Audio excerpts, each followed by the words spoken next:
Good morning friends and welcome back to NPTEL certification course on public speaking. In the previous lecture that was lecture number 3, we discussed rhetoric, and you might be thinking that in order to be a good speaker one has to be a good rhetorician. Most of you might be thinking like that. Rhetorics of course is important, because rhetorics attract you to a speaker, but if you really want to copy that speaker or try to speak in the same way as the other speakers spoke, you actually have to listen to so many such speeches, so many such talks. Rhetorics can provide you some of the persuasive techniques, but then unless and until you listen to what the other person says, or if you are lost in the rhetorics of the other person, then perhaps you are not learning the right attitude to public speaking. So, what is important is you have to develop the habit of listening as well. Does that mean you are not listening? You are listening of course, but then you are not listening, you are hearing. And in this lecture we are going to talk about listening and its importance in public speaking. So, I have titled this lecture as Role of Listening in Public Speaking. My dear friends, today we have different sorts of deviations whenever we want to listen, and the real listening on most of the occasions does not take place. There is an instance where one of the very famous American writers, Ralph Waldo Emerson, says all the good speakers were first bad speakers. Now, it is up to you. You want to become a good speaker, so what you have to do is you have to start listening, and this listening of course in the budge, in actually so many sounds that are around you every now and then, you do not listen, you hear. I am reminded of one very beautiful poem by one of the modern poets, T.S. Eliot. What he said actually makes us realize that the real listening is not taking place.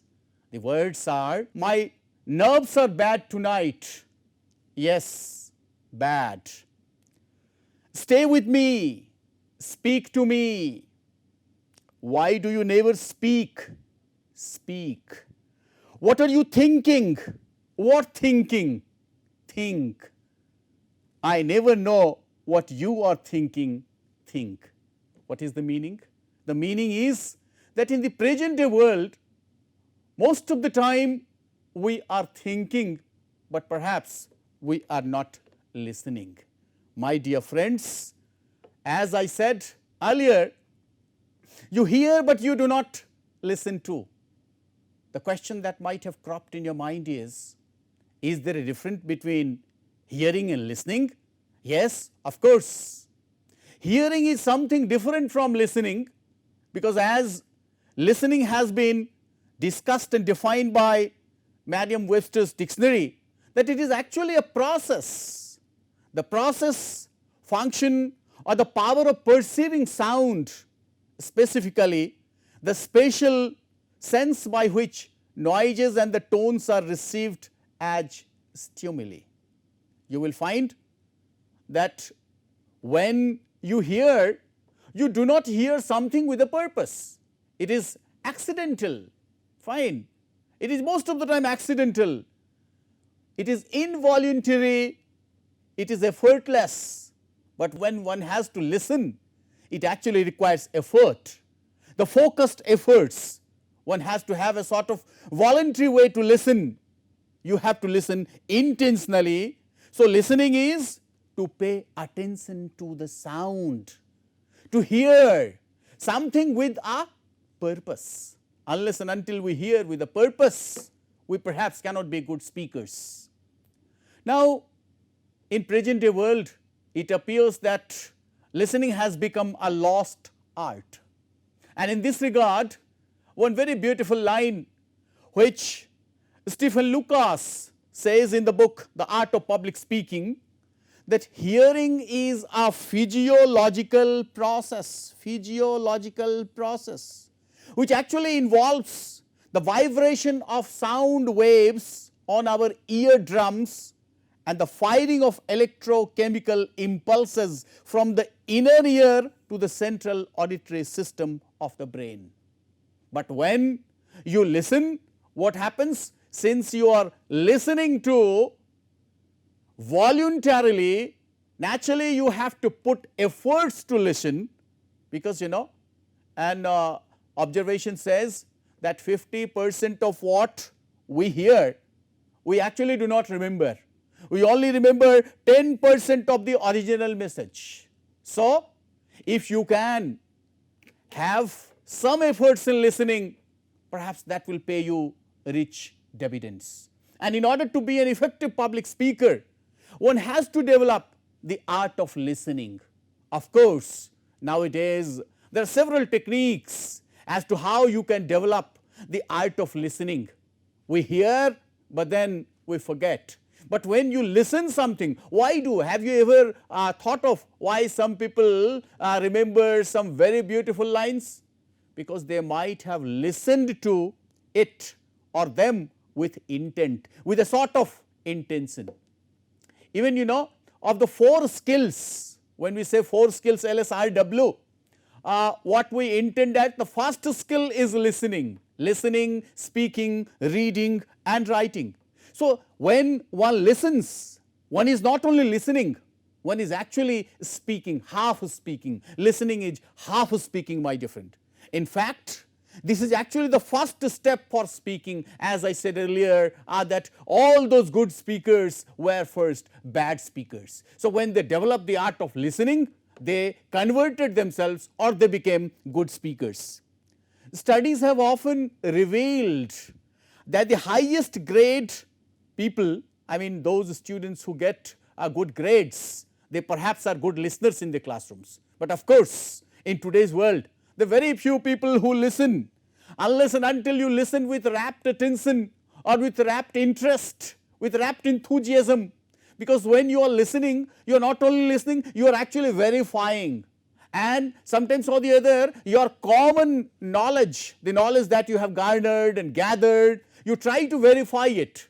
Sometimes if you find that there is a difference, naturally you develop a sort of distrust. So, what is important is listening actually plays a significant role in developing workplace culture. Nowadays, in most of the corporate places, corporate organizations, you will find that listening has a lot to do. Every now and then you cannot be issued a circular or whatsoever. Many people I have heard often saying that the boss told me like this and the boss has already announced, but then some people also might say, I didn't hear. Somebody could reply and say, you perhaps didn't listen to, isn't it? My dear friends, there are certain stages in listening, and how can we develop an effective listening? I will discuss these in the slides to come, but here let us talk about the various steps in listening which are involved. The first is hearing. In the very first instance, when a person speaks, what the other person does is he actually hears. But when you hear something, because hearing is a physiological activity as we have already discussed. So, when you hear something, you try to filter it out, filtering process. No, you heard something, you try to filter it. And when you are filtering, the next step after filtering is you try to interpret your pre-knowledge, fine, your previous knowledge, you are trying to compare also. And once you interpret, what happens? Then perhaps you may respond, because something that you do not agree with, something that you differ with a person, then unless and until you have heard, you cannot differ with him or her. So, the next step is responding, and when you have responded or the other person has responded, then the last stage is remembering. Don't you think that listening as such a process has got a lot of advantages, my dear friend, because if you listen properly, then perhaps you are able to remember lots of things. Now, is listening a process? Yes, of course, listening is a process, and it begins with hearing. You might have found what actually we need to develop is the perceptive listening. Perceptive. Now, the word perception, everyone's perception is different. So, when we hear somebody speaking, what happens is we try to compare our perception with whatever is being said. And in this regard, Ernest D. Nathan's lines are very important, and he says, perceptive listening is a conscious, I'd rather mark these words, conscious cognitive effort. So, when somebody is listening if he is listening consciously, what he does is cognitive effort, I mean the approach to gain knowledge, cognition, involving primarily the sense of hearing reinforced by other senses. You hear and then you verify, isn't it? So, hearing first takes place, leading to understanding, and once you have understood, then you realize this was worth listening. When perceptive listening is inspired by a sincere desire to understand, it becomes more than a sensory process. It is also an attitude well expressed as a listening spirit. That is why listening as a habit should be developed, and listening has been considered to be a skill. Now, here you can see in this picture how a person who is a lawyer, he is actually discussing a case. And now what the judge will do? The judge is listening, and not only the judge, but all the other people who are sitting there, they are also listening. Needless to mention that the lawyer of the opposite party, fine, or the other party, also cannot contradict unless and until he listens. That is why we say with a conscious cognitive effort, which primarily involves the sense of hearing reinforced by other senses, leading to understanding. And then finally, when this listening has taken place, something out of it will come. Now, what are the various effective listening situations? Of course, as I have been saying, that in order to become a good speaker, you need to develop the habit of speaking. There are several public speaking situations which actually expect a speaker to be conversant with, and that can be developed only when they take into consideration these situations. The very first is conversation. Now, what happens in a conversation? It is conversation. I mean, two people talking to each other. Not everyone is a good conversationalist. You will often find that on several occasions you are, while you are having a journey, and if you do not break the ice, the other person also won't break the ice, and there cannot be any communication. But if you find the other person to be a bit accessible, then you start conversing with him, talking to him, and both the people talk to each other, and then after this journey is over, perhaps you come to a sort of friendship. How did this happen, my dear friend? Only because of this listening. The two people listened to each other, and then they exchanged, and finally it actually resulted in a sort of bonding that may continue for a long time. Even in another situation like group discussion, many of you might get chances to participate in a group discussion. I have also come across many such situations where the students say that, sir, I wanted to say something, but I could not. And I often tell them that perhaps you did not pay attention to what the other person had to say. My dear friends, in a group discussion or in a debate, unless and until you hear to, you cannot score a point over the other person, because what you are supposed to do? You are supposed to contradict the other person's views. The same is true when you are in a group discussion. Of course, it is a sort of cooperative learning process where there are so many people, they are talking to each other, but unless and until they hear each other or listen to each other, how can they contradict and how can new ideas come to be considered? The question here is that in every group discussion, you will find that you have people from diverse backgrounds and they bring forth diverse ideas. Unless and until a person develops the habit of listening, perhaps one won't be able to understand what the other person said. The same is true of a negotiation. You will find that at a negotiation table also, you have to listen very carefully to each and every word that your negotiating partner is speaking. And then you also, because when you are listening to, you are half speaking only. Maybe you are talking to yourself, but when the real time comes, then you are going to share your own views. The same is true of interviews. Imagine that in one of the interviews you were asked something, but since you are over excited, over enthusiastic, and you did not pay any heed to the words of the interviewers, will you be able to respond to what was asked? You won't be. That is why even in a situation like interview, you have to listen to, whether it is a job interview or it is actually an interview for data collection or some other form of interview. In every situation, you have to listen to. Then comes meetings. Have you never found some people not speaking anything in the meeting? Either they had decided not to contribute anything, or they were lost in their own thoughts. They were not mentally present at the spot, and that is why they did not pay any heed to what was being transpired in the meeting. So, in every effective or successful meeting, listening plays a very important role. And the last one is speeches.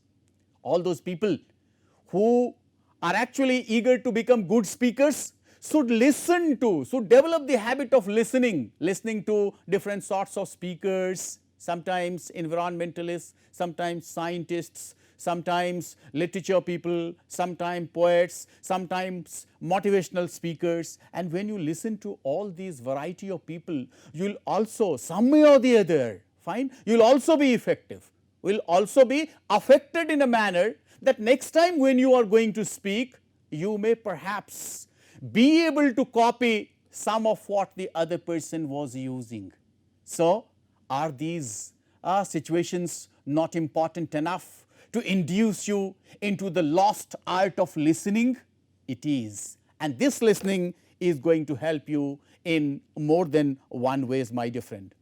What are actually the advantages of listening? The first is, as I gave you one example of the lack of communication or listening while I mentioned the lines from T.S. Eliot. Fine. My dear friends, it is actually a sort of strained relationship, and this relationship results only when the two parties have not listened nor bothered to each other. Fine. So, listening actually helps us build trust and strong relationships. That is why nowadays in every organization, in every forum, listening is very important. And if you really want to play your part well and want to continue or exist longer, you have to develop the habit of listening. Now, unless and until a person listens, no, you have often heard people saying, I have heard this about this person.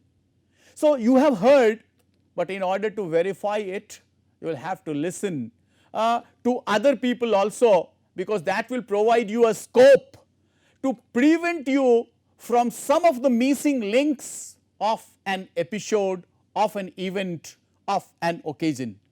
Listening also enables identification or anticipation of problems. Unless you hear, why nowadays organizations are spending a lot of money inviting experts from different fields and want their own people to listen to, because maybe they can come across some new experience, maybe they can come to identify some problems in the talk that was delivered by the experts from other fields. Listening actually can also enable a person, an individual, to emerge as a leader. You might have often seen that all these people who are great leaders, they have actually to listen to the grievances of the people, requests of the people, demands of the people, and they can listen to, and that is why in the years to come they develop themselves as an experienced leader, because they have listened to both the sides. Not only that, even in a legal case you will find that how both the parties' arguments are being listened to by the judge before the judgment is given, before the judgment is awarded. Listening is actually one of the major ingredients which helps a communication process to be complete, my friend. So, listening has a lot to pay in the present day world, where nothing can succeed unless and until we develop the habit of listening. As I say, no communication is complete without listening.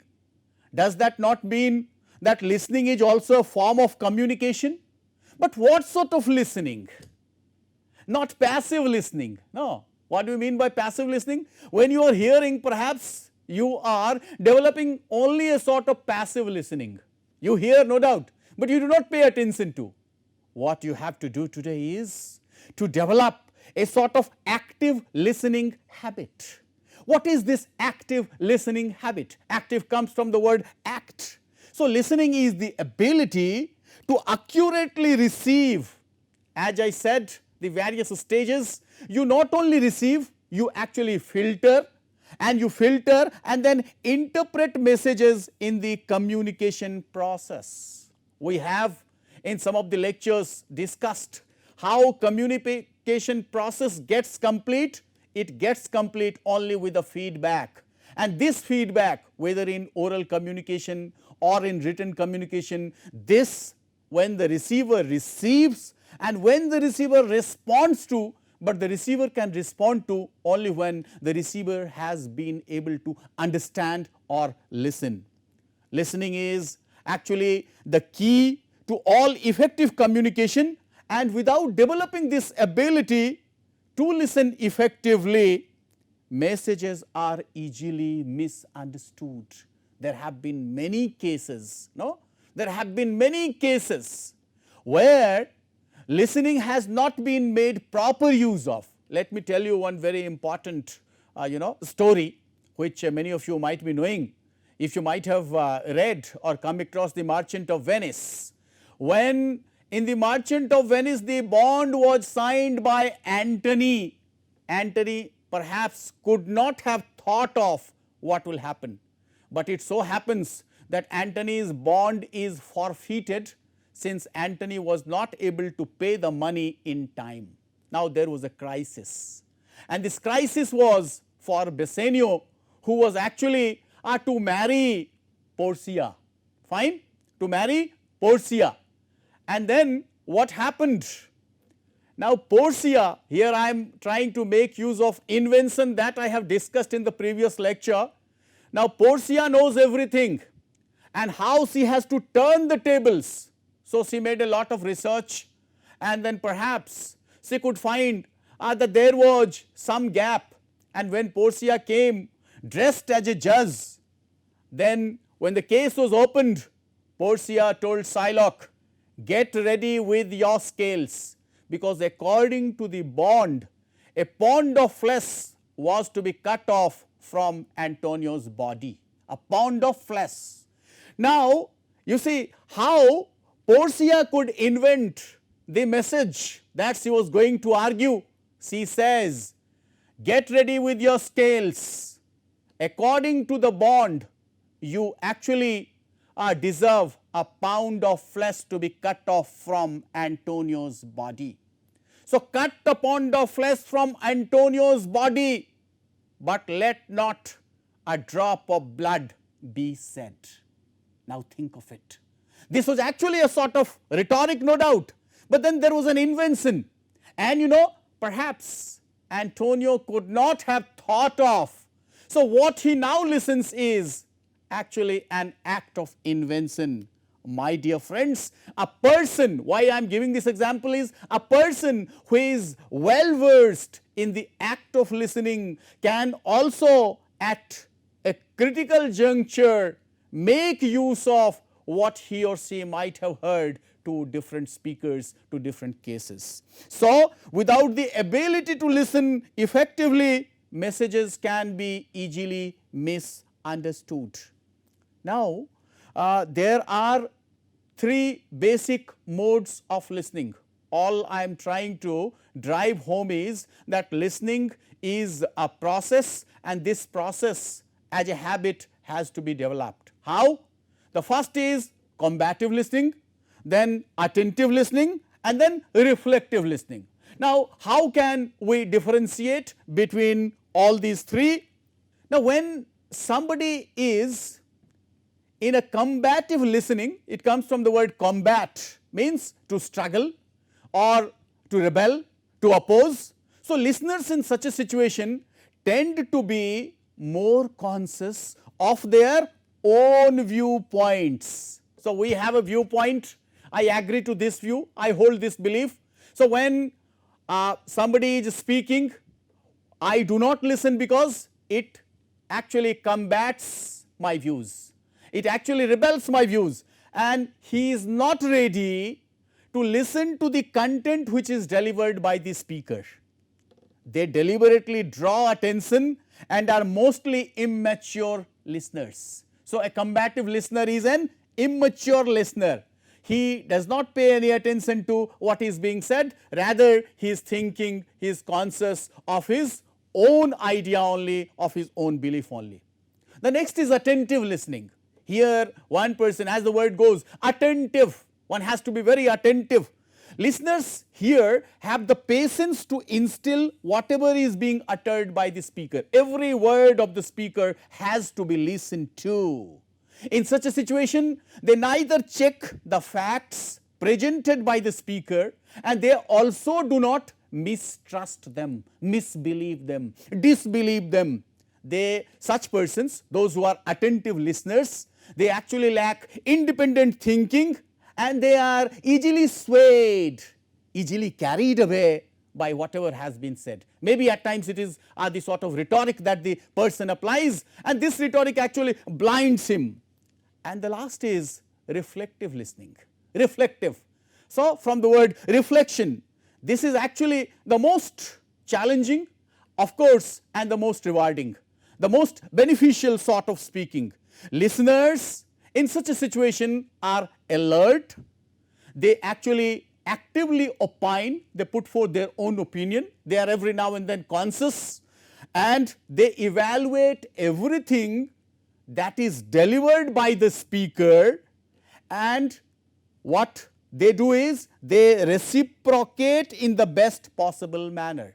So what sort of a listener we expect everyone to be? We expect ourselves to become a sort of reflective speaker, because reflective speaker not only can verify the facts, but then he can also put forth his own opinion, and he can also share. At times he may react also, but then this sort of reaction is just for a sort of confirmation, my dear friend. There are certain degrees of active listening, So when somebody tries to become an active listener, what he does is, when the other person speaks, not only does he perceive, pays attention, but then he remembers, and then he at times reacts and repeats the same sort of message. Fine. So whatever is being spoken by the speaker is being paraphrased by these active listeners. He paraphrases it, and finally he reflects it by perceiving, and he can also give it his own words, but then by this time he has become an adept listener. Now one might also think that is feedback also essential in listening? Yes. There are many situations when a public speaker is speaking, whether it is in an open say speech, or in a classroom, you will find the speaker actually tries to gather the feedback. There are several ways of gathering the feedback.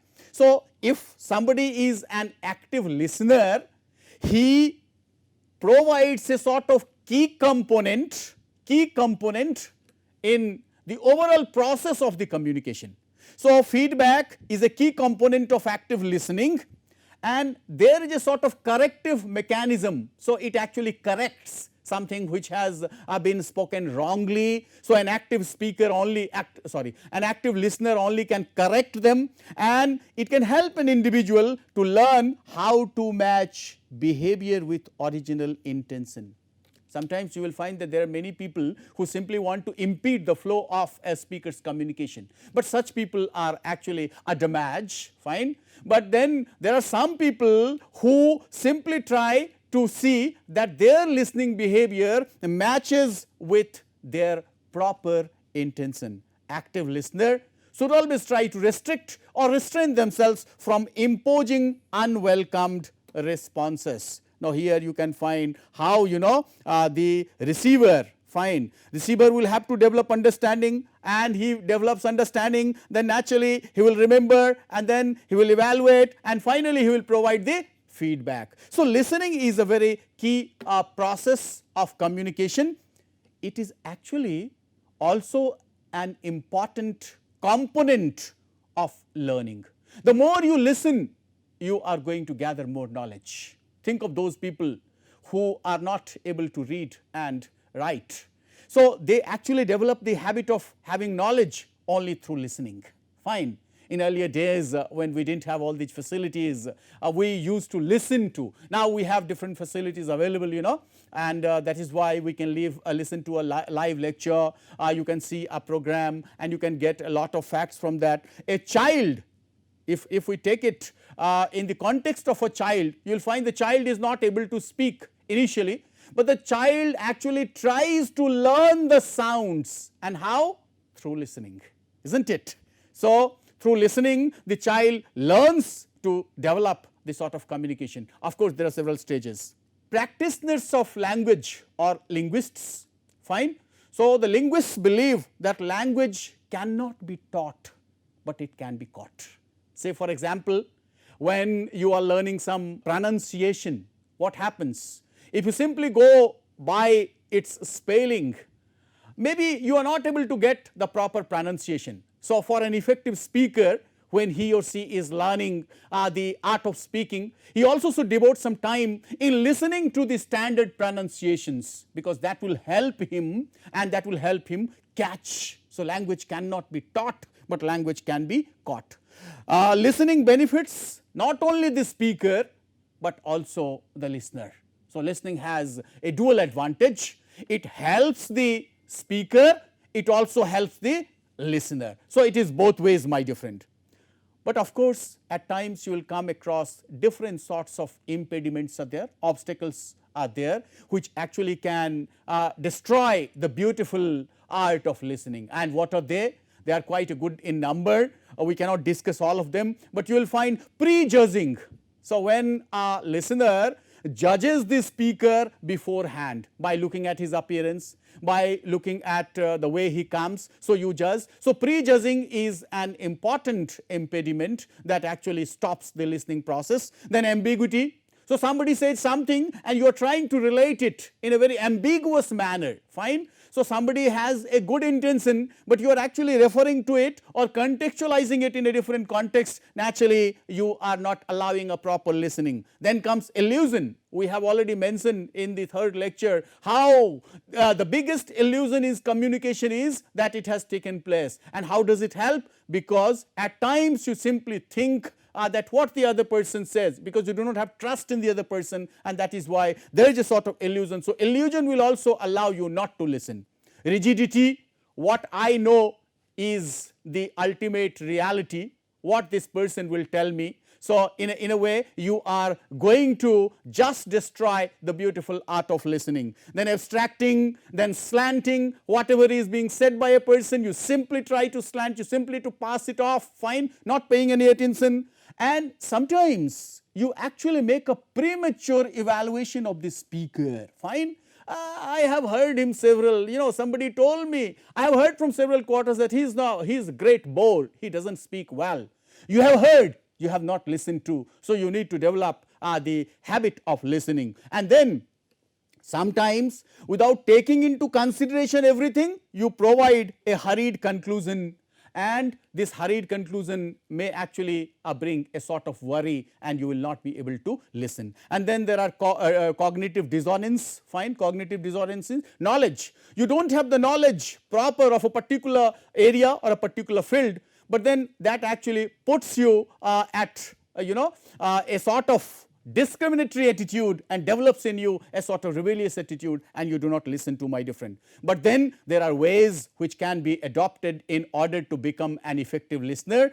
Here I have provided the ways how to listen. So, when you are trying to become an active listener, please pay full attention and respect. I hope you are listening to me. You are not slanting me, my dear friend.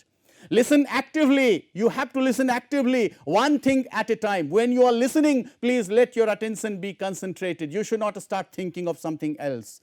Focusing on the message, then the details. Fine. While you are listening, listen to the content. Do not think about any other thing. I mean, external disturbances which are going to harm you, external reputation of the person. Look out for evidence supporting the main message. When a person speaks, he has actually made it very systematic, and all you can do is to provide him the respect that he deserves. And if you really want to develop listening as a habit, you should also develop the habit of note taking. There are certain things that could be avoided, and those are: concentrate not on the speaker's delivery or appearance, but the content. Don't have any prejudgments, don't have any distractions if you really want to listen. My dear friends, we have already discussed that listening is a key component in public speaking, and in order to become a good speaker, one has to have developed a sort of listening, and that is active listening, perceptive listening, not a passive listening. I have already discussed in the beginning, or referred to in the beginning, that all hearing is not listening. And let me also end this talk by saying, or by having an anonymous quote which says, "Hearing is through ears, but listening is through the mind." We hear a lot, but what we have to do is we have to develop the habit of listening. I do hope you will mind what I have discussed today and will try to develop the habit of active listening in order to become an active speaker, an influential speaker at large. With this, I come to the end of this talk. Thank you very much for your active listening. Have a nice day.